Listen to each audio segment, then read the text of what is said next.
Hello বন্ধুরা, তোমরা সবাই কেমন আছো? আশা করছি তোমরা সবাই অনেক ভালো আছো, আমিও ভালো আছি।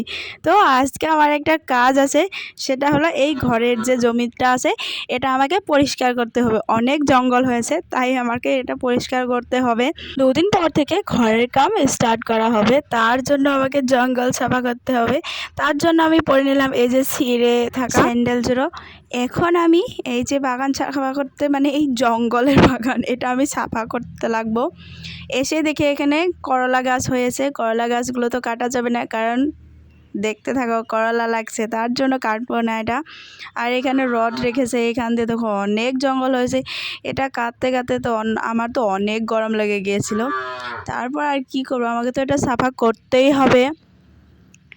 এই যে দেখো এখানকার গাছগুলো আমি ওপরে ওপরে করে, মানে গাছের যে মাথাগুলো ছিল সেটা আমি কাটতে লাগছিলাম, কিন্তু আমার অনেক কষ্ট লাগছিল, ভালো লাগছে না এতগুলো গাছ কাটতে। তারপর দেখি যে আমাদের করলা গাছে করলা লেগেছে, এটা তো আর কাটা যাবে না কারণ করলা লাগছে। দেখি কাম স্টার্ট করার পরে এটা কাটাই যাবে। এই যে দেখো এখানে সুন্দর একটা পেঁপে গাছ হয়েছে, মনে হচ্ছে থাক এটা আর কাটবো না, কিন্তু কাম যদি স্টার্ট করে ঘরের যে কাজগুলো, তারপর তো এটা কাটতেই হবে। তারপর এখানে দেখলাম একটা সুন্দর লাউ গাছও হয়েছে। হায় রে, কি আর করব, কাটতে